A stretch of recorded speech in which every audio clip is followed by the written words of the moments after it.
અને હવે કરીશું બુલેટિનની શરૂઆત વડાપ્રધાનની વિકાસ ભેટના સમાચાર સાથે, કારણ કે આજથી 2 દિવસ તેઓ ગુજરાતના પ્રવાસે છે. તો વડાપ્રધાન નરેન્દ્ર મોદી કે જેઓ કેવડિયા પહોંચી ચૂક્યા છે અને તેમણે 25 જેટલી ઈ બસોને લીલી ઝંડી આપી છે. 2 દિવસના ગુજરાત પ્રવાસે છે વડાપ્રધાન કેવડિયા સ્થિત સ્ટેચ્યુ ઓફ યુનિટી ખાતે આવતીકાલે સરદાર વલ્લભભાઈ પટેલની જન્મ જયંતિ નિમિત્તે યોજાનાર રાષ્ટ્રીય એકતા દિવસની ઉજવણીમાં સામેલ થશે. પીએમ 2 દિવસીય મુલાકાત દરમિયાન કેવડિયાને વિકાસની નવી ભેટ આપી રાષ્ટ્રીય એકતાના સંદેશાને વધુ મજબૂત બનાવશે.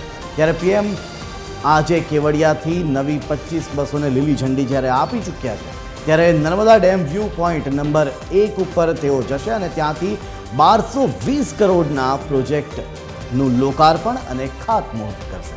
આજે કલ્ચરલ કાર્યક્રમ અને નેશનલ સ્કૂલ ઓફ ડ્રામાના વિદ્યાર્થીઓ દ્વારા ભજવાતું લો પુરુષ નાટક પણ તેઓ નિહાળશે. વડાપ્રધાન મોદી કેવડિયા સ્થિત સર્કિટ હાઉસમાં રાત્રિ રોકાણ કરશે અને આવતીકાલે એટલે કે 31 ઓક્ટોબરે એકતાનગર ખાતે પ્રજાસત્તાક દિવસની પેટર્ન પર 16 કન્ટિજન્ટ્સ અને 100 હેરાલ્ડિક સદસ્યોની સાથે ભવ્ય મૂવિંગ પરેડ યોજવામાં આવી છે અને તે પણ નિહાળશે. એકતા દિવસની આ ભવ્ય ઉજવણીમાં વડાપ્રધાન નરેન્દ્ર મોદી ખાસ ઉપસ્થિત રહેશે. પીએમ મોદી સૌ પ્રથમ સરદાર વલ્લભભાઈ પટેલને શ્રદ્ધાંજલિ અર્પણ કરશે અને એકતા પરેડમાં દેશના 8 રાજ્યોની પોલીસ સહિત કુલ 16 બટાલિયન ભાગ લેશે. ત્યારબાદ એસઓયુ ખાતે આઈએએસ આઈપીએસ સહિત 800 જેટલા લોકોની સાથે તેઓ કાર્યક્રમ સંબોધિત કરશે.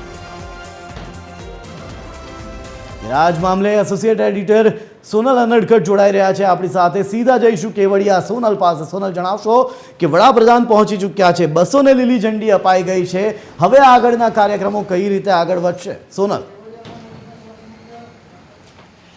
જી, વડાપ્રધાન નરેન્દ્ર મોદી પહોંચી ચૂક્યા છે કેવડિયા ખાતે.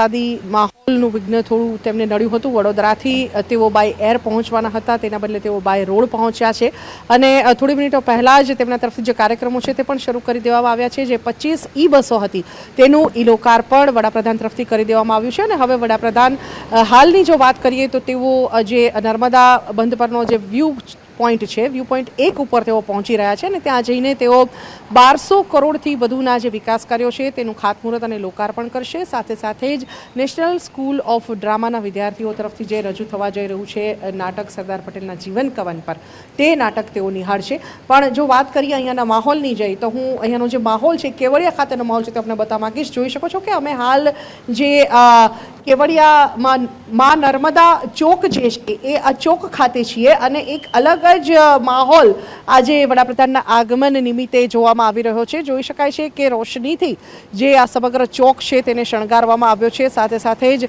સમગ્ર માહોલ જે છે તે સુરક્ષા વ્યવસ્થાથી પણ ઘેરાયેલો છે. જોઈ શકાય છે કે સમગ્ર કેવડિયા જે છે તે પોલીસ છાવણીમાં ફેરવાઈ ચૂક્યું છે. ચુસ્ત સુરક્ષા વ્યવસ્થા બંદોબસ્તની વચ્ચે જ જે સુરક્ષા વ્યવસ્થાની વચ્ચે જે આ રોશનીનો માહોલ છે અને સાથે સાથે જ વરસાદી માહોલ પણ જોઈ શકાય છે. આ સમગ્ર સર્કલને રોશનીથી સજાવવામાં આવ્યું છે. તમામ પોલીસ જવાનો જે છે તેઓ તેમની ડ્યુટી પણ અદા કરી રહ્યા છે, કેમ કે મહત્વનું છે કે વડાપ્રધાન જ્યારે શહેરમાં હોય ત્યારે જે ચુસ્ત સુરક્ષા વ્યવસ્થા બંદોબસ્તના ભાગરૂપે જે વાહનો અહીં આવી રહ્યા છે તેના પણ ચેકિંગ કરવામાં આવી રહ્યા છે અને પોલીસ જવાનો જે છે તેઓ તેમની જે ડ્યુટી છે તે બજાવી રહ્યા છે. આ બાજુનો જે માહોલ છે તે આપણે બતાવવા માંગીશ. જોઈ શકાય છે કે જે સુરક્ષા કર્મીઓ છે, મહત્વનું છે કે આ હાઉસ ખાતે વડાપ્રધાન રોકાયા છે અને અહીં તેમનું રોકાણ થયેલું છે. તેઓ હાલ કાર્યક્રમમાં ઉપસ્થિત છે નર્મદાના વ્યૂ પોઈન્ટ 1 ખાતે અને ત્યાંથી તેઓ પરત અહીં સર્કિટ હાઉસ ખાતે રાત્રિ રોકાણ કરશે અને ત્યારબાદ આવતીકાલે સવારથી 8 વાગ્યાથી તેમના જે કાર્યક્રમો છે એ શરૂ થવા જઈ રહ્યા છે.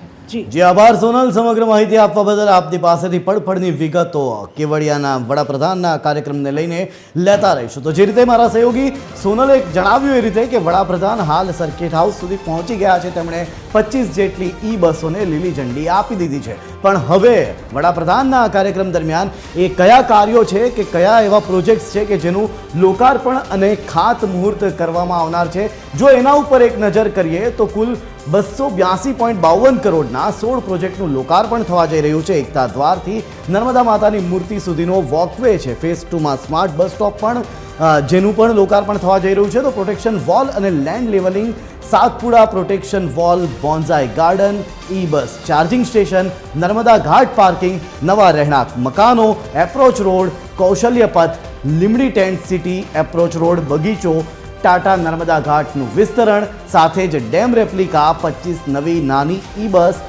આ તમામનું લોકાર્પણ કરશે. સાથે જ 25 જે ઈ બસો છે જેનું હાલ જ વડાપ્રધાન દ્વારા લીલી ઝંડી આપીને એ 25 ઈ બસોને આગળ પણ વધારવામાં આવી. સાથે જ જો વાત કરવામાં આવે તો 681.55 કરોડના પ્રોજેક્ટ્સનું ખાતમુહૂર્ત પણ કરવા જઈ રહ્યા છે, જેમાં royal Kingdom of India museum કે જેનો કુલ ખર્ચ 367.25 કરોડનો છે.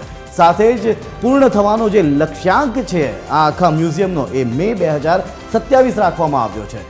તો વીર બાળ ઉદ્યાન પણ બનવા જઈ રહ્યું છે, જેનો કુલ ખર્ચ 9 કરોડ રૂપિયા છે અને તેનો પૂર્ણ થવાનો લક્ષ્યાંક માર્ચ 2026 રાખવામાં આવ્યો છે.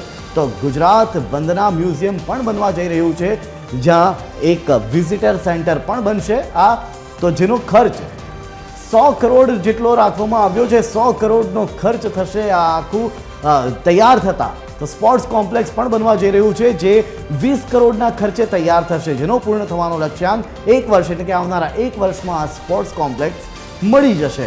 રેઇન ફોરેસ્ટ સ્થળ પણ બનવા જઈ રહ્યું છે. રેઇન ફોરેસ્ટ પણ બનવા જઈ રહ્યું છે, જે વાગડિયા નજીક બનવા જઈ રહ્યું છે. કુલ 47,000 ચોરસ મીટરના વિસ્તારમાં રેઇન ફોરેસ્ટ બનવા જઈ રહ્યું છે, જેમાં વોટરફોલ, રેઇન ગન અને વોક બ્રિજ જેવી સુવિધાઓ પણ મળશે.